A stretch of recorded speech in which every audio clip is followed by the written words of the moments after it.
Teka muna mga kapatid, magnilay muna tayo. Sa aklat ng Eklesiastiko, naririnig natin ang walang hanggang awa ng Diyos. Palaging tinatawag pabalik ang mga makasalanan.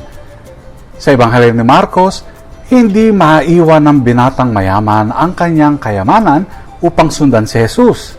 Sinabi ni Jesus, mas madali pang dumaan ang isang kamelyo sa butas ng karayom kaysa sa isang mayaman na makapasok sa kaharian ng Diyos.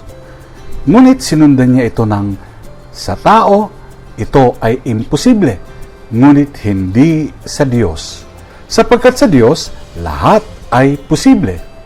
Ang black hole, ayon sa IFL Science, ay may napakalakas na grabidad na kahit liwanag ay hindi makatatakas kapag pumasok sa event horizon na ito. Ganyan din ang kasalanan kapag patuloy nating pinanghahawakan ng kayabangan, kasakiman, o makamundong bagay. Mas mahihirapan tayong makalaya. Ngunit ang biyaya ng Diyos ang ating escape velocity. Ang tanging puwersang kayang humugot sa atin mula sa grabidad ng kasalanan.